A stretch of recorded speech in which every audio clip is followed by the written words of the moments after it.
So today we have a look at a classical poem. We have met this guy before somewhere on Shakeyburns when we were reading, what was it?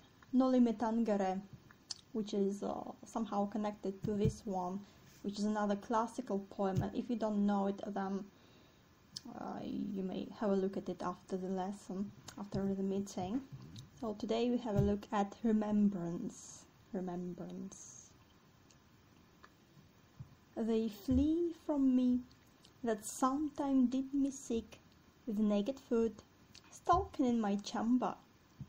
I have seen them gentle, tame and meek, that now are wild and do not remember that sometime they put themselves in danger to take bread at my hand, and now they range, busily seeking with a continual change. Thanked be fortune, it hath been otherwise, 20 times better, but once in special, in thin array after a pleasant guise, with her loose gown from her shoulders did fall, and she caught me in her arms long and small.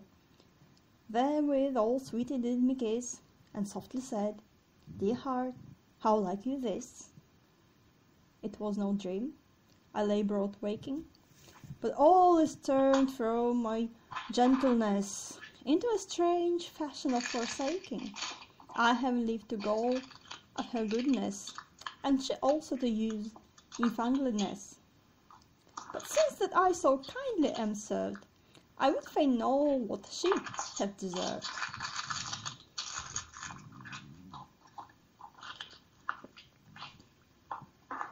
Impressions.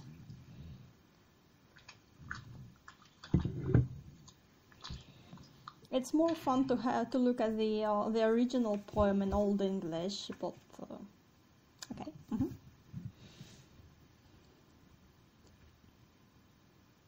Impressions.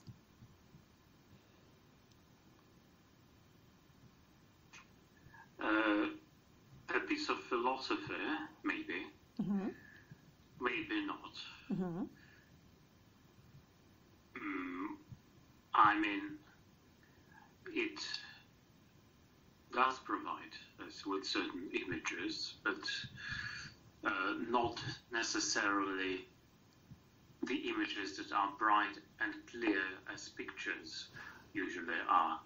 There might be something that appeals to our mind, maybe to the logical device within us rather than to our imagination. At least that was my first impression. Okay, Alexandra? I mean, each time we have poems like WYATT or maybe John Donne, I look at it and my first impression is, oh, it's about love again, one more time. And I mean, that is my first impression right now, that okay, another poem about love, beautiful poem with some philosophical thoughts, but maybe as we go on I will change my mind. But for now, for me it's just a very beautiful and romantic poem, sort of a little bit of melancholy, a little bit of nostalgia, something like this. You can sense it here. Yeah. Well, true enough, most poems seems to be either about love or death, or love and death, which is not surprising. So, and love obviously is really a lot to look at, and it never expires, no matter how much you look at it, because for one thing, nobody can tell you what is love, what is the definition of love. Everybody has their own ideas of what love is. So you can keep on looking.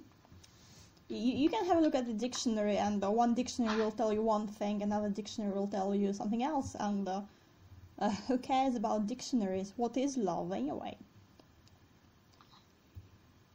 What images of love do we know? If we talk about love. Well, we have two lovers, usually two people. usually they have some kind of their own world, so it's like they're together and what's around them, it doesn't matter. We have love between relatives like mother and son, or daughter and father. Yeah.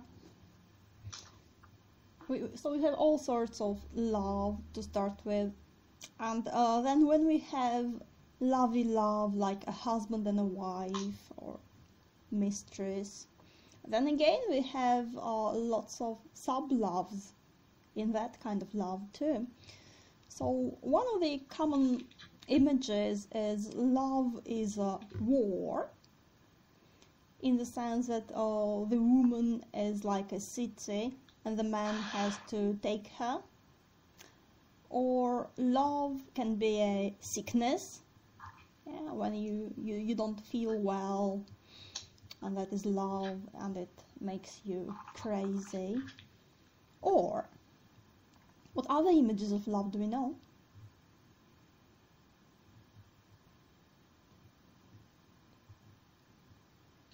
The images. So like love is a war, love is a sickness. What else do we know?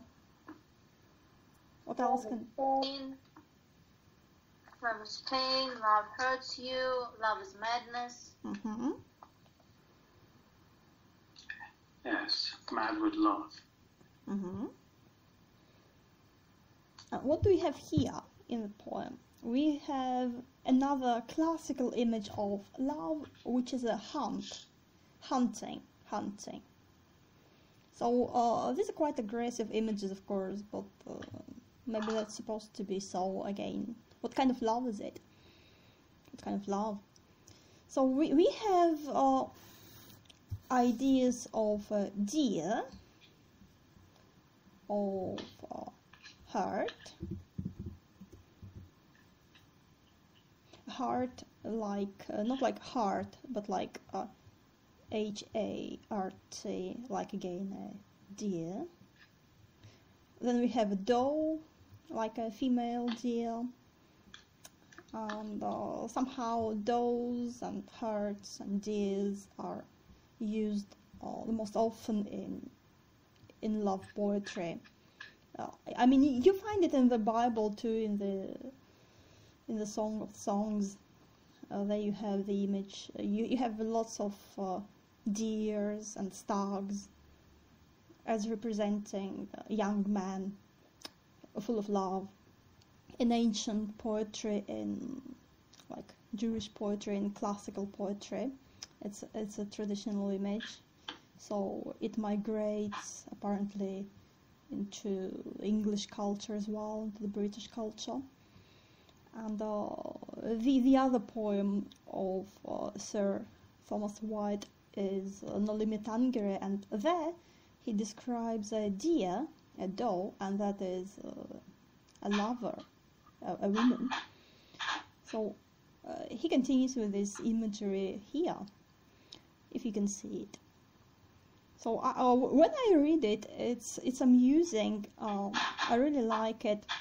It's a little bit surreal, as you imagine what he's talking about. It's a bit surreal, and it's personal, and his position is interesting. What is his position? Can you tell me at the moment?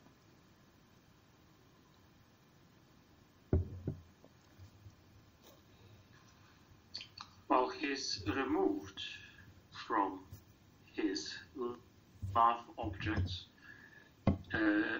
as if he were looking at them and contemplating what happened to them, what happened to him, the writer. Mm-hmm.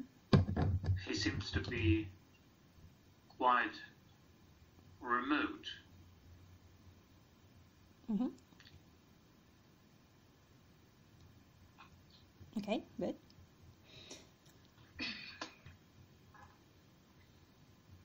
Anything else you want to tell me before we start? Look at it more closely.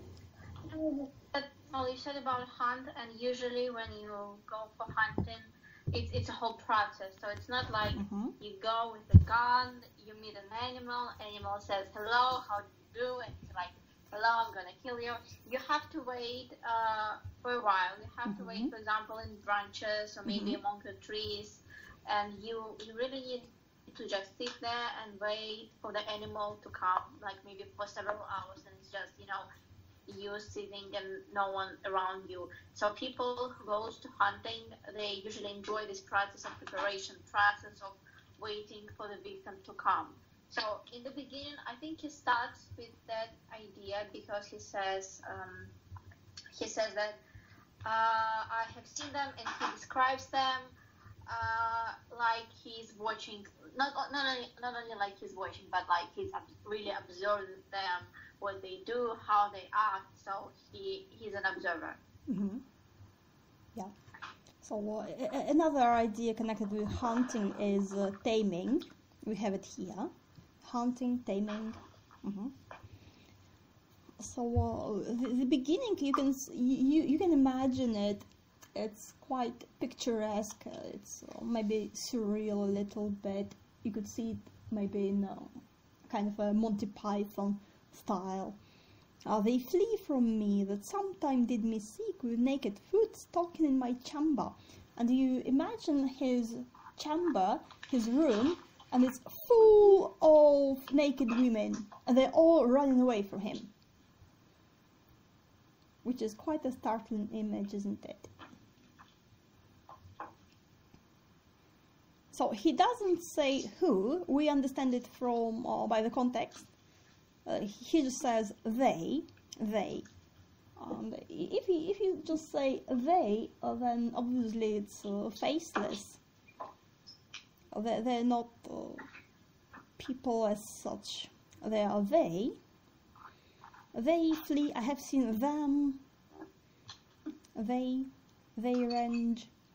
So it could be people, could be animals, for all we know. They don't have individuality, because they're more like functions than people. They flee from me. There's music in it. Flee from me, and a lot of motion, movement. Flee like fly, run. They and me from the beginning. We have this separation, yeah? We have me, singular, and very personal because it's me and not just some hero. And we have them. And we have the movement. He is stable, he stands there, he's not moving, and they're moving away from him. It's like we're expanding the space by the movement. And we can see how he somehow repels them. He becomes the center of this universe because they flee from him. He is the reference point, the 0 point. He's important because they flee from him and not just somewhere. They flee from me that sometime did me seek with naked foot, stalking in my chamber. So we have some perspective here. First they seek him, now they do the opposite. They want to run away from him. So it's something very basic in like a physical sense, of the physics. Attraction, and then repelling, attracting, repelling, like magnets. So we don't feel like they're really people, they're more like natural forces maybe. But of course, when you say, they flee from me that sometime did me seek, how do you feel? If it's you, and somebody runs away from you who sometime did you seek, how does it make you feel?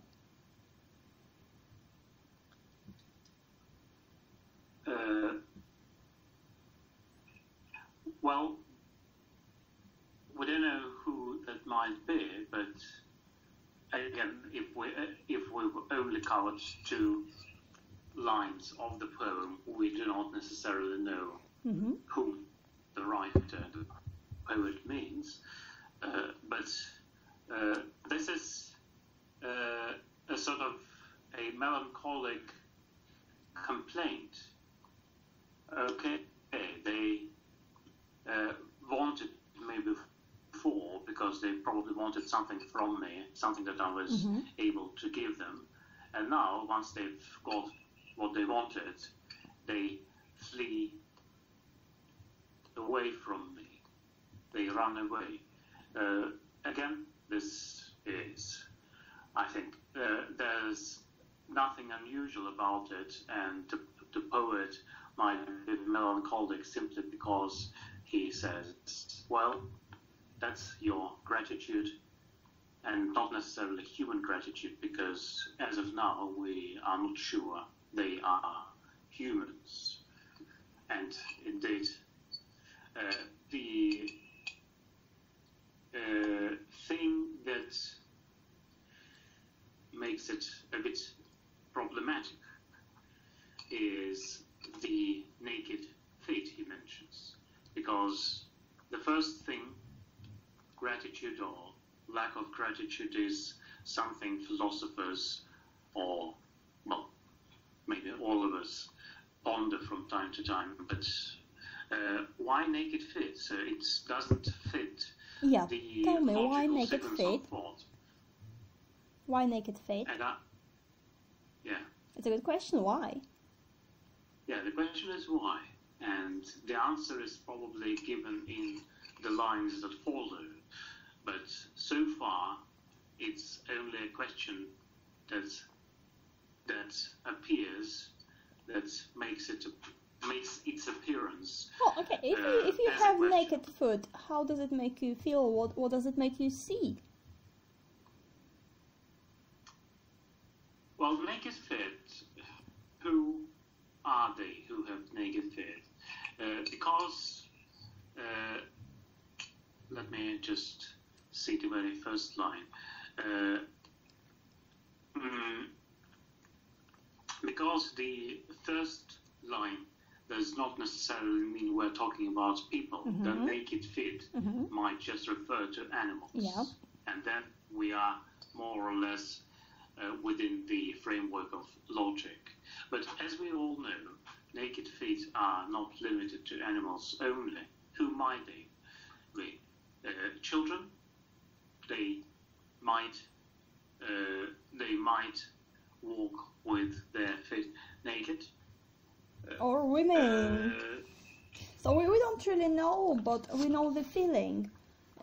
It's something very common in art, in history, in story. Some people believe that all good books, all good stories are based on this feeling, which is power. Either it's a story of gaining your power, or the best stories is losing the power that you gained. Like The Lord of the Rings, when the Hobbit has to get rid of the powerful ring, for instance. So if you say they flee from me, that sometimes did me seek, their naked foot stalking in my chamber, again it means that previously he had some power which was attracting them, and now he's losing it. And we don't have to know who they are, but we know the feeling. We are familiar, everybody's familiar with the feeling when something you could do, you can't do anymore. Some power that you used to have, you don't have it anymore. Maybe because you have some new power, it doesn't matter. Yeah. So we engage it from the beginning. Doesn't mean that we are deprived of some power. Maybe that's the negative power that repels them. That We makes don't them know. Run away rather than run towards me. Well, that would be a kind of anti-power. Still, it's something opposite. Because we like gaining more than losing, even if it's not good for us. so it's addictive, like addition and addicting. We like to get, we don't like to give. So we like it when they seek me, because it means I'm powerful, and we don't like when they run away from me, they flee from me, and I can't hold them. The naked feet, that's lovely really, because that's what he can see. He doesn't see the face, he sees them run. He looks at their feet because they're running away from him, apparently. Maybe. Stalking in my chamber, in his space, my chamber, my very personal space. And they come to him, they used to come to him. Stalking. Then again we have the word stalking, which is related to hunting, obviously. Any more comments? Alexandra? Well, I only have one comment about naked feet. Usually nymphs and, fairy creatures, they don't have boots because they don't need them. So that's what I thought. Yeah, could be. So they run away from him like nymphs run away from satyrs. Could be. So they're gentle creatures with naked feet, maybe. And also with the line that sometimes they put themselves in danger to take bread at my hand. It's more like an association because, usually when we come, or at least we see such pictures, that when we come to a wild forest where animals have never ever met human being, they are not afraid. They're curious to come to you, to touch you, to take something from your hands, and they're very vulnerable. They defenseless. So also that's what I thought. Could be. We'll come to that. Could be. So I have seen them gentle, tame, and meek, that now are wild and do not remember. So gentle, tame, and meek. Would it be the same meaning? Isn't it the same word? Gentle and tame and meek. Is it the same or is it different? Well, gentle is positive, isn't it? Well, they're all positive or they're neutral. It depends on the context, as always. Well,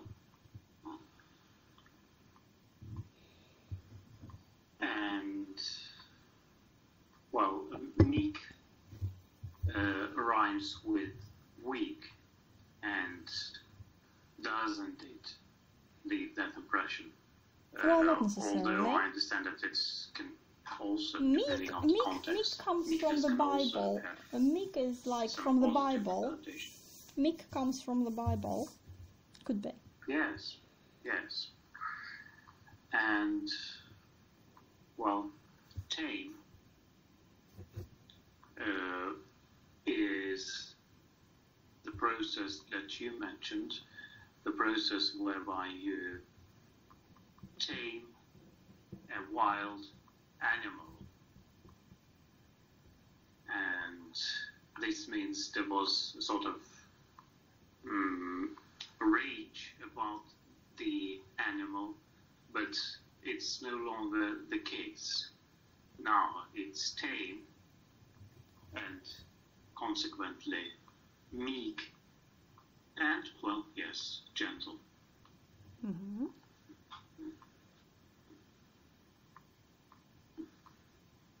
Okay.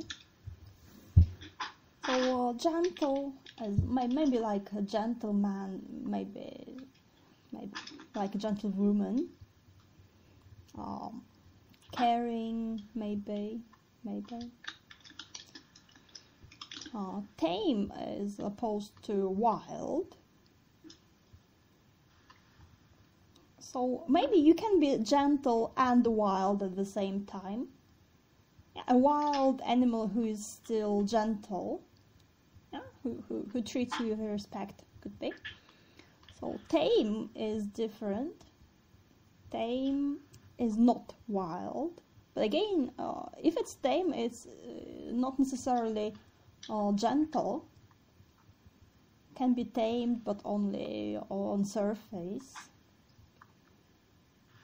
Tame. Meek. Meek is the ultimate of all. Gentle, then tame, then meek. So he puts them down, like less and less wild. And just when you see them meek, obedient, that now are wild, he says, it turns on the other side. And again, it's really, I don't know, when I read it, I feel it's something warm and ironic in it. Maybe he's kind of laughing at himself a little bit. They sought me, now they flee from me. They were meek, now they're wild. I'm losing my power, I can't control them. If they're tame, I can control them. If they're wild, I can't control them. If I have nothing to do but just sit in my chamber and they will come to me, then I have power. If I do whatever I do and they still they flee from me, they all flee from me, not one or two, all of them, I'm losing my power. So he talks about them, but by talking about them, he talks about himself, obviously. I have seen them gentle, tame, and meek, that now are wild. Again, was it real meekness? Were they really tamed? Were they pretending to be tamed?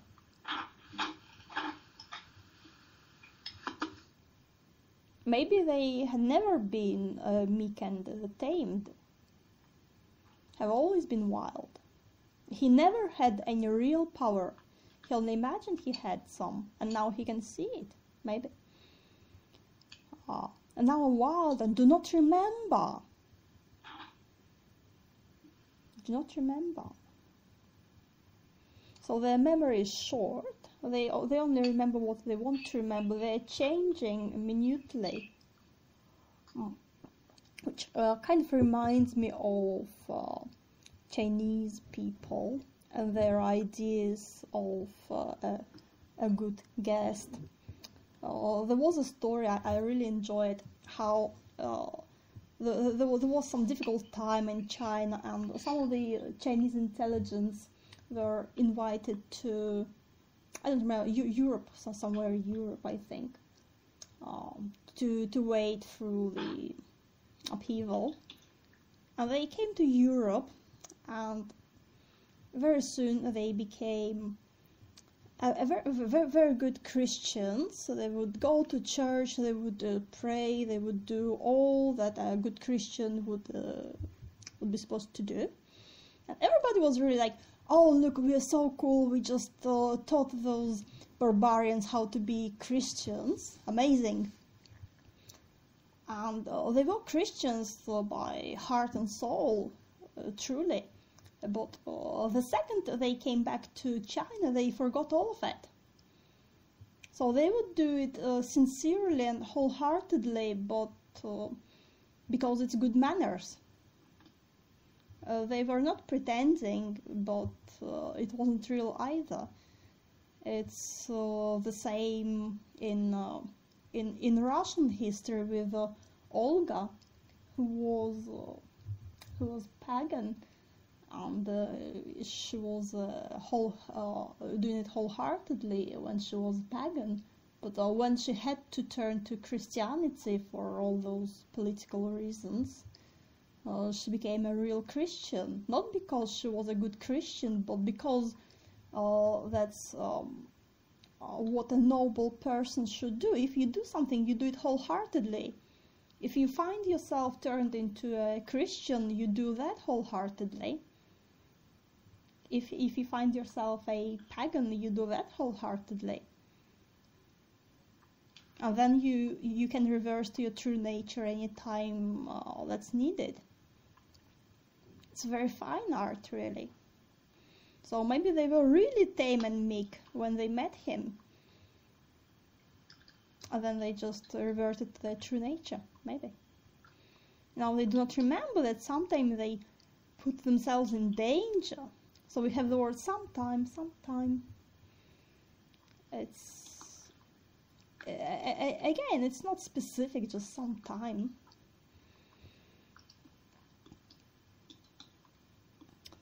They put themselves in danger to take bread at my hand. So what about this danger? So did they know about danger? Or did they not know about the danger like animals in a virgin forest?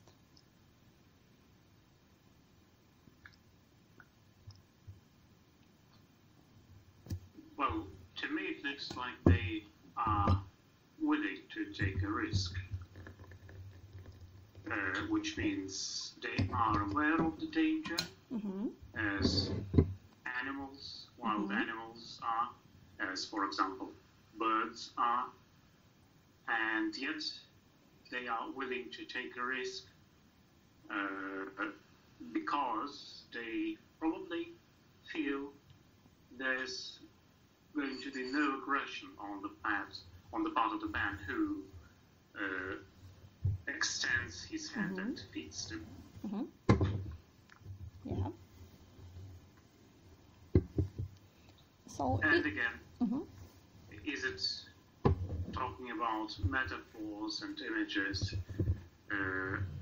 Isn't it also, or is it also a common thing to compare love and lovers with birds? So they're not birds, they're deers. They're more like deers because they have feet, they run away, they walk around in great numbers, and they take bread at his hand. It's more like deer, and the way he describes it, it's more like not like birds, more like deers. So again, you can see how he doesn't see them as human beings eating from his hand. Yeah, you don't imagine he's talking about women. If you do, again, it's something surreal. Hordes of women fleeing from him naked, and before that coming to eat from his hands. So they knew about danger, they could take the risk, it was very important to them, as long as he had some bread for them, apparently. And they came to him not because he was such an amazing person, but to have some food. Whatever it could be, maybe power, maybe something different. They would appear tame and meek. But it's all fleeting. So technically speaking, what is said about this poem is that it describes a court life at the court, and how lovers change really rapidly, and nobody cares about anybody else's feelings, and it's all done just for money or influence. And the second the person is used up, he's quickly forgotten. But I think while that's must be true, but there's also something bigger and deeper in it, because otherwise it wouldn't have survived. Nobody would have a look at it if it was just about court life. So maybe our life hasn't changed that much. Maybe it's still actual in that sense. Looking for power and suddenly realizing that all your women or partners had only been with you because of your money or your power. I guess that stays in humanity. I am reading a fantastic book just now. It's written by one, what's her name? Marie Corelli, and titled Satan's Sorrow. which talks about such things. It's an interesting book. You can find it easily on Gutenberg Project for free. And in it, a poor man gets lots of money, and it spoils him completely, and he has Satan for his partner, but he has no idea it's Satan. He doesn't believe in devil. So that's pretty much what they're talking about too. So maybe some things just do not change. Maybe. So why would they put themselves in danger for the pleasure to see him? Apparently not. So we are moving between the opposites. Yeah.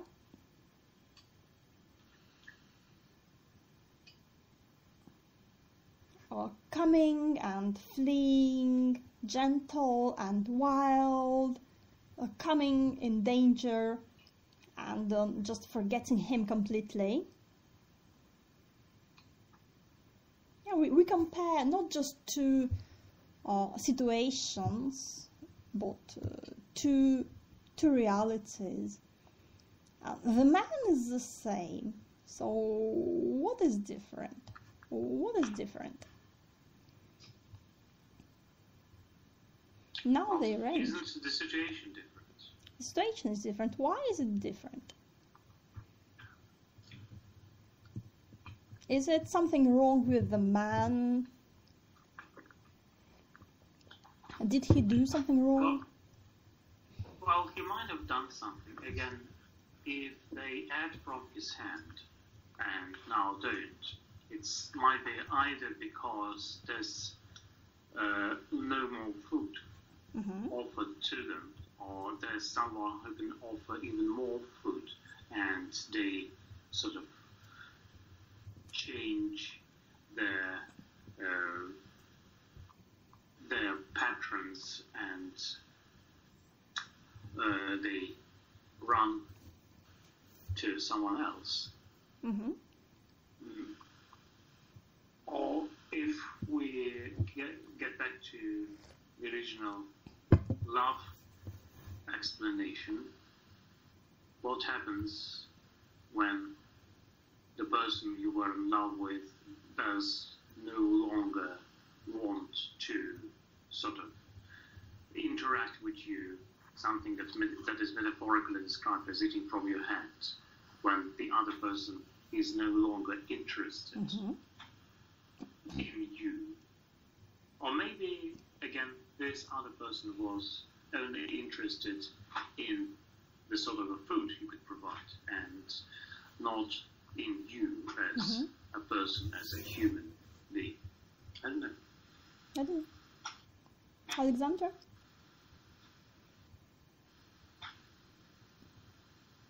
Any ideas?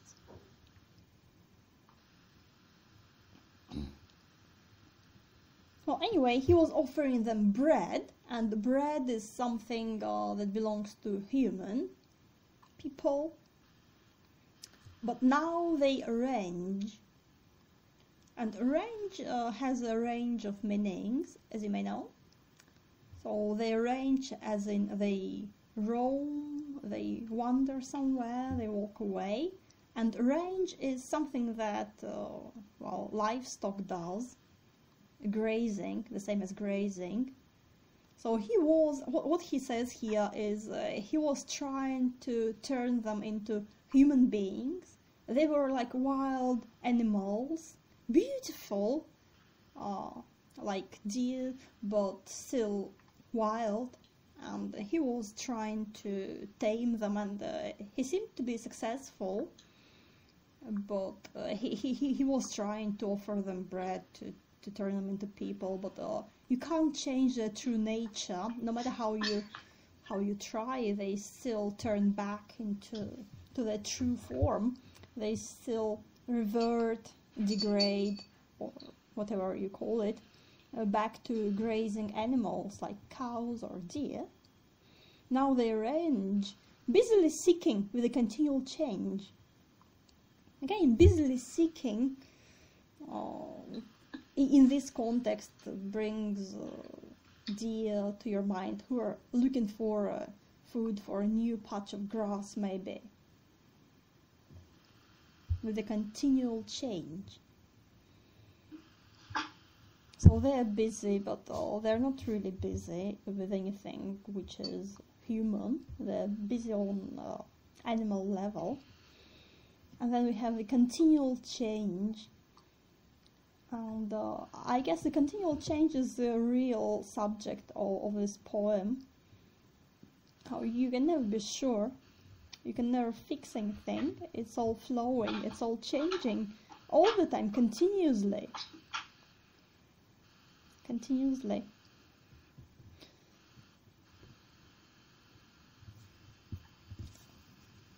Anything else? Mm-hmm.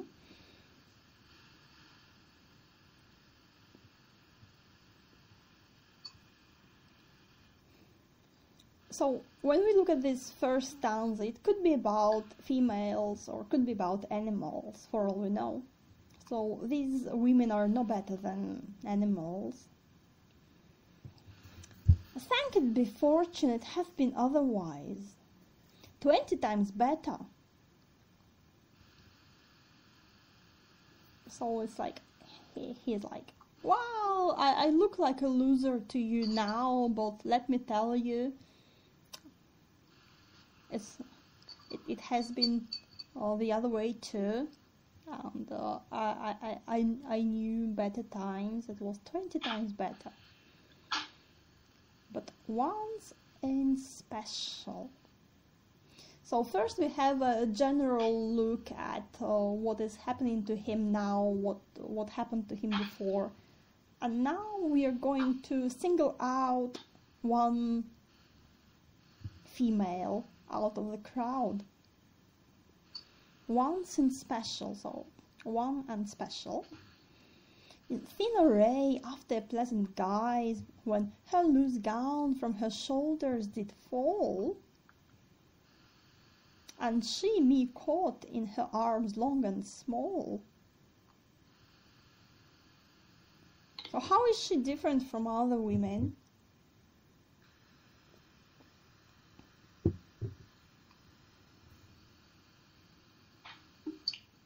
Is she different? Is she different? Why are we looking at her? Why do we single her out?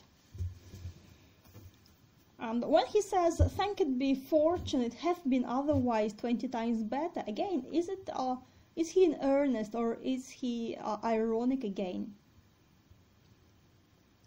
Well, he might be ironic.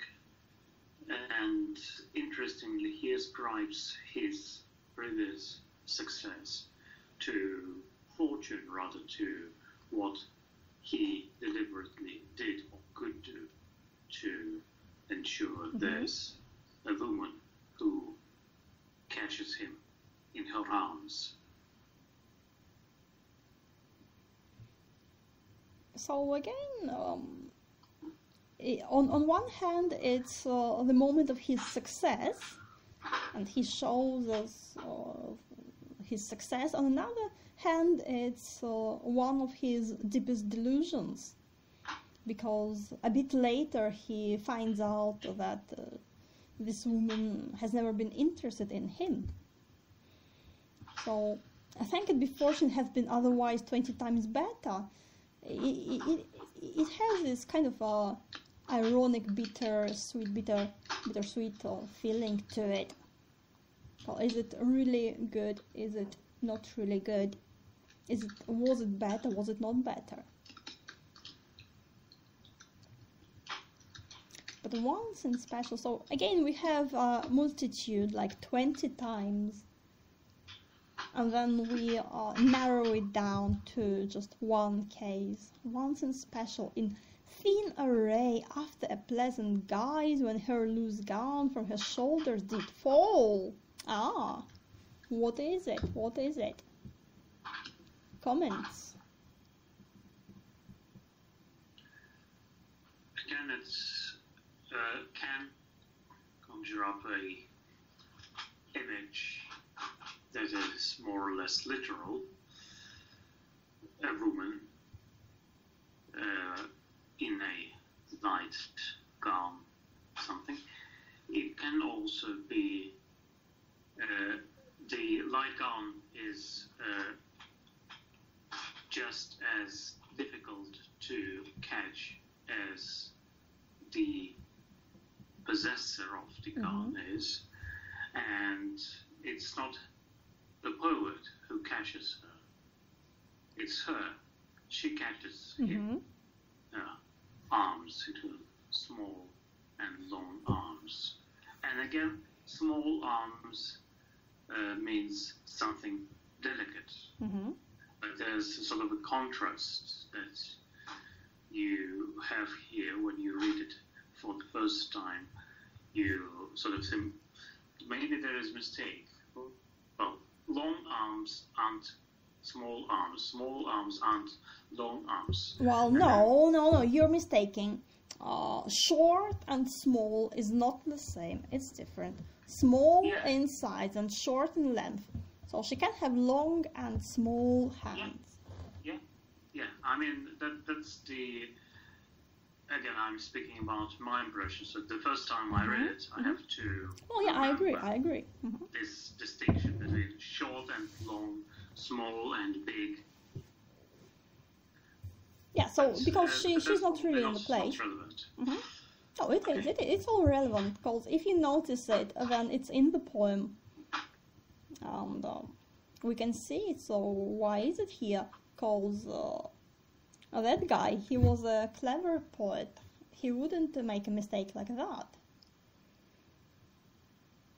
So first we have in thin array after pleasant guise.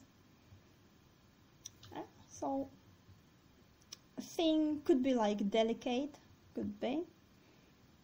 Thin like not really here, maybe. After pleasant guise, what is guise? Yeah, disguise. Like disguise. Again, she's not what she seems to be. When her loose gown from her shoulders did fall, so we have words like lose and like fall, and she's like a loose woman, a fallen woman, in a little way, maybe. If she lets her gown fall from her shoulders, which is like her last protection, you may say, she lets herself fall in that sense. But he finds it pleasant. He sees no problem, or he didn't see any problem at the moment. Maybe he can see it now. From her shoulders did fall. So we have glimpses. Here a beautiful little foot. Here beautiful shoulders. Here arms. We don't see faces. We have just beautiful little bits here, there. We don't see the whole picture. I guess that's how it makes it more beautiful, because we don't really see it, we imagine it. She caught me, me caught, he says. She and me together, and then caught. So he is supposed to be the hunter, he is supposed to be catching women and taming them, but here it's him who is in the position of an animal. When he allows a loose woman to catch him, when he finds pleasure in it, he puts himself in the position of an animal. Her arms are long. She has long arms. She can get you if you're not careful. Long and small. He's like, oh no, I'm just a little woman. I'm not dangerous. You're the boss. Yeah. So again, it sounds a little bit like a paradox. So 1 second her arms are long, another second her arms are small. but in the fairy, in poetry, the linear logic doesn't always work. So sometimes what seems to be a contradiction in strict logic is not a contradiction at all. So it can be long because she can get you, and at the same time it's small because she's a delicate creature. Or maybe because she can hold him, a big man, with her small arms. Maybe. Therewith all sweetly did me kiss. So again, she kisses him.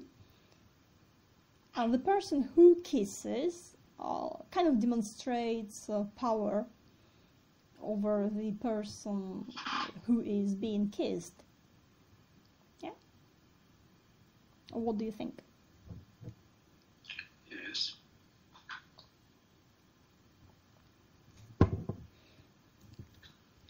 So she's sweet. She's all attractive. She catches him. Again, he's like a fly who gets caught in sweet stuff. And what's of her kiss? What's of her kiss? What kind of kiss is it?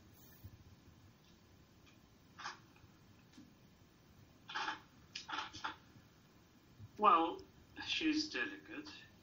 She is not easy to catch, but she has long arms that can sort of grab our poet, and then she kisses with the kiss, something that can be compared maybe to the kiss of death or something. At least, if we are inclined to think in that direction, if she is not what she looks like, if she's not what she looks, then that kiss is probably much more dangerous than what our poet can imagine. Yeah, because we know about fairy kisses, which are better be avoided. Yeah. Alexandra, any comments?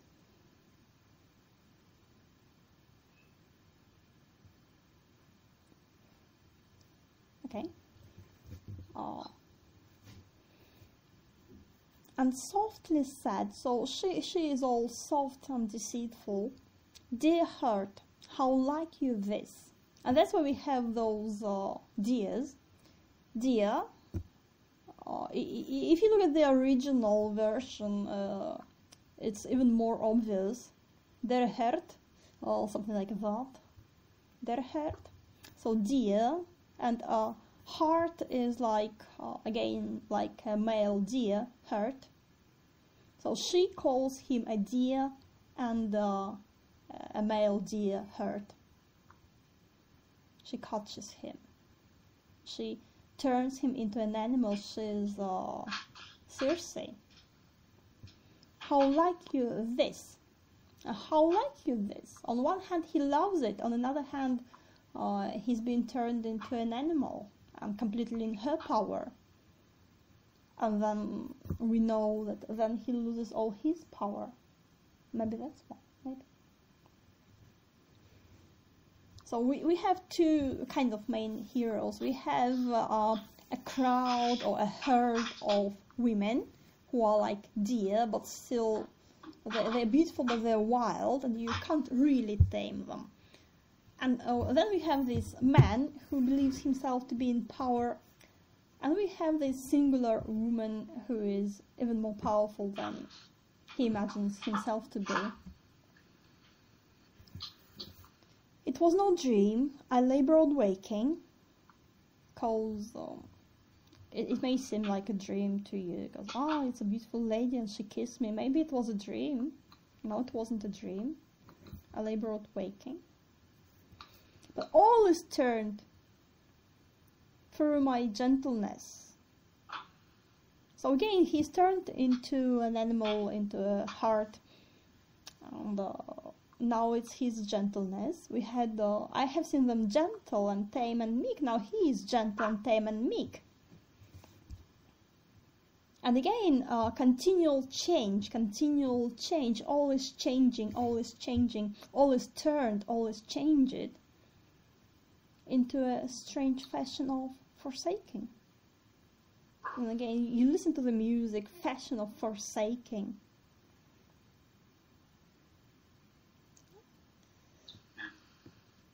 I have leave to go of her goodness. So she allows him to go. Again, she has power over him, not the other way around. And her goodness, her sweet goodness, is she good? Is she good? Well, in the direction our ideas are taking us, she's not good. And I have leave to go of her goodness. At least, go of her goodness means the poet maybe understands that. He has a leave to go. He has leave to go. She says you can go.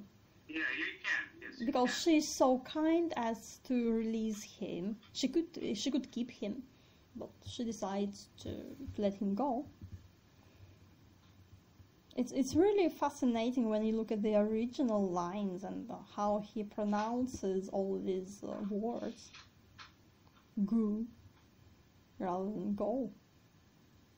And fashion rather than fashion. Fashion. Goodness. And she also to use newfangledness. What's newfangledness? New tricks of some sort. Or new ways, new tricks. But also it has words like fang in it. Yeah. So we start and we think she's a deer. Deers can be dangerous too, but generally you don't think that a deer is very dangerous. But now we see she's not a deer, she has fangs. Talons, maybe.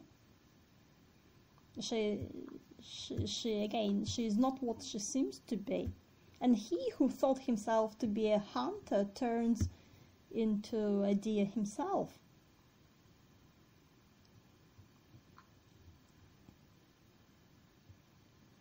And I have leave to go her goodness, and she also to use newfangledness. But since that I so kindly am served, again, obviously ironic, she is good, she is kind, she is sweet, or is she? He is served. Again, if he is served, really, that would mean that he is the master and she is the servant. But he knows it's not so. He knows it's quite the opposite. She is the mistress and he is the servant. And now as the spell is gone, now he can see it. Now he's waking up. He says, it was no dream, I lay broad waking, but he was in a dream, he was bespelled by her. Now he's waking up, and it's really intriguing how he only wakes up when he loses his power. Since that I so kindly am served, I would fain know that what she hath deserved. Again, served and deserved. It's like the same word in here.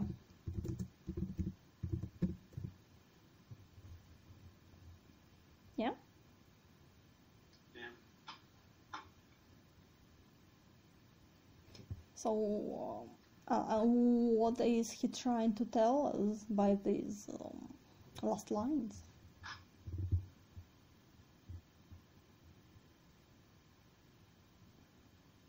Well, I was bespelled. I hardly knew who she was. I didn't, back at that time, I didn't find anything hostile or dangerous about her. Little did I know what she deserved. Isn't that it? No, it's more like, I wonder what happened to her now. She left me because she saw somebody who had, let's say, better bread in his hands. Now, did her trick succeed? Or did she get what she deserves? More like that. More like that. Then we have words like, I lay broad waking. Again, lying down means that he's in no position of power. And have leave to go, obviously, again, living, lying, living. We can see how this woman has great power over him. But now, again, really funny, really ironic, now he's set free by being disillusioned. And now he can look at it from a side and kind of wonder about it. Comments? Alexandra? I don't see that she has power over him. What I do see is that he's being more playful than ironic, because they have their own play, like lovers, games, like Lady Gaga things. And what I really like about the overall poem is that how light his life, his love portrayed.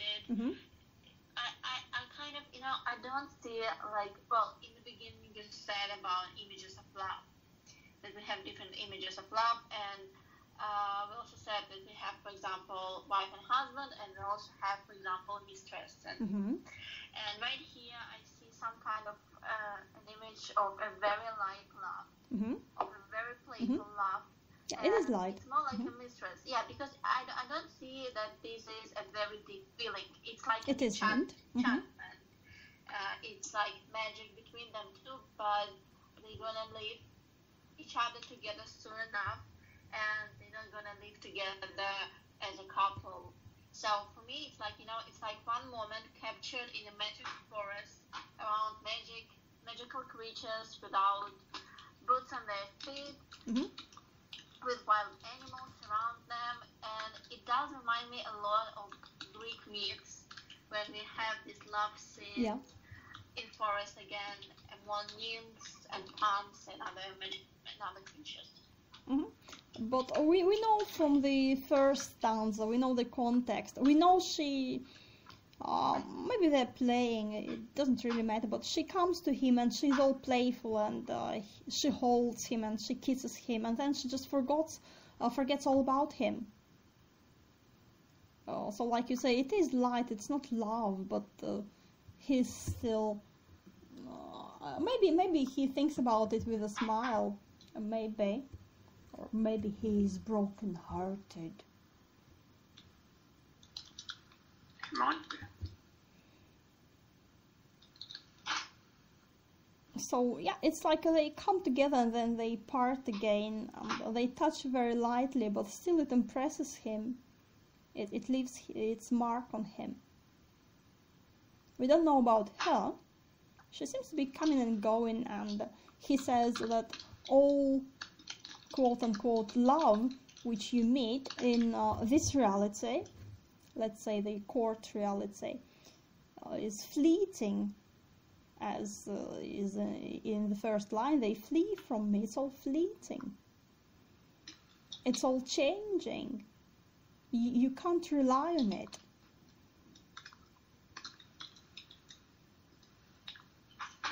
And of course, if you want to follow these gender stereotypes, you can also say it's because the relationship described here is the relationship between the woman and the man, and beware, men, beware the male part of the population. That's what can happen to you. Again, I don't know whether it's a stereotype or whether there's sort of truth the poet wants to impress on us. Women can be dangerous, some sort of thing. Mm-hmm. I don't know whether the reverse might also be true. This might be true. That is similar, but where both partners swap their roles. Well, it depends on who has the money and power. If it's a woman, then it can be reversed. I guess. Anything else here?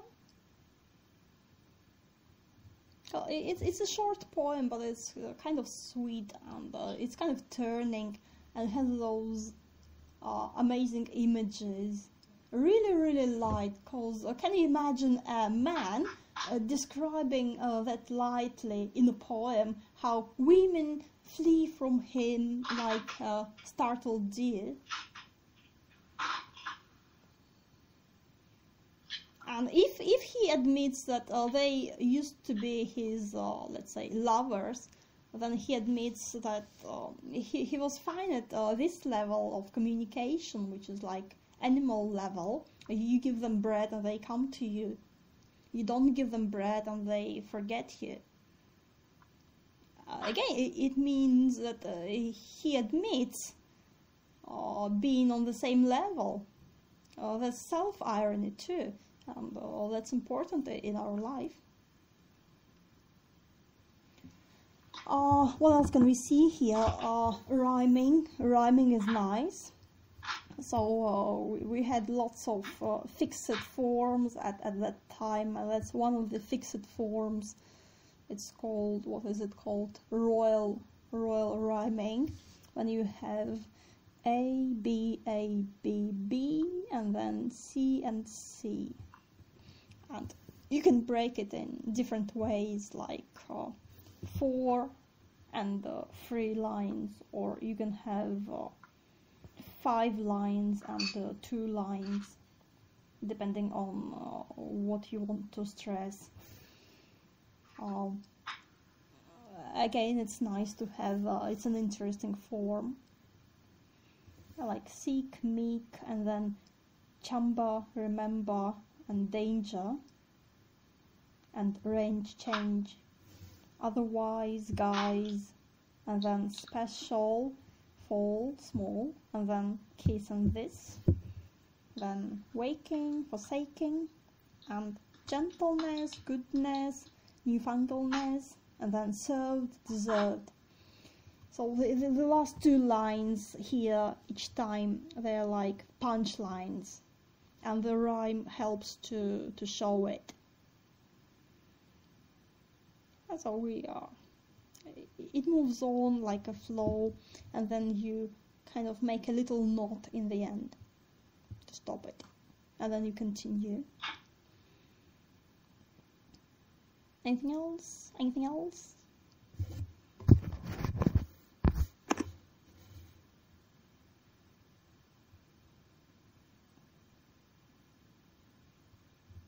So it's 2 people coming together and then parting again, and how important is it, or is it too light to even remember?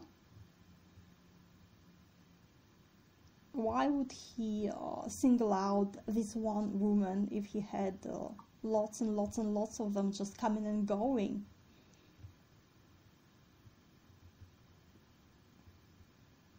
Maybe for a second he believed it was real. Maybe that's why he remembers her. Maybe he almost believed it was real. She caught him. So she was special after all. Because she was special, well, he says so. Once in special. He describes this particular girl.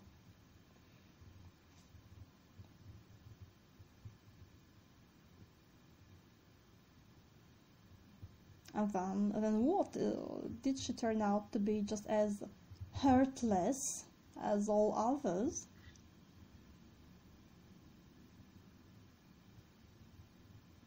And what are his feelings as he looks back at her?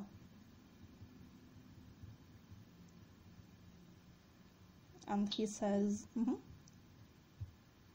Feelings of regret? Maybe. But as I read the poem, I don't feel like there's anything heavy in it. I think he looks at it and he's smiling. Maybe, again, mainly in self-irony, but still smiling. He's not like, oh no, she was a horrible woman, she's a monster, a beast. Oh, he says, well, you know, I was too gentle, it's all my fault, and now they all flee from me. How amusing, what a sight, very meditative. Alexander?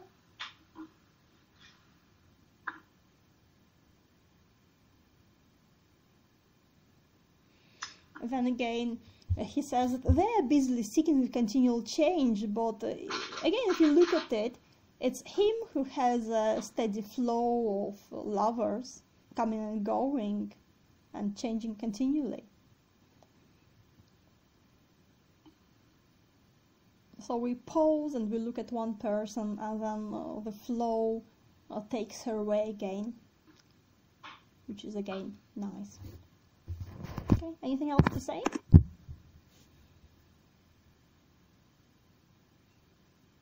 Okay, then we can finish.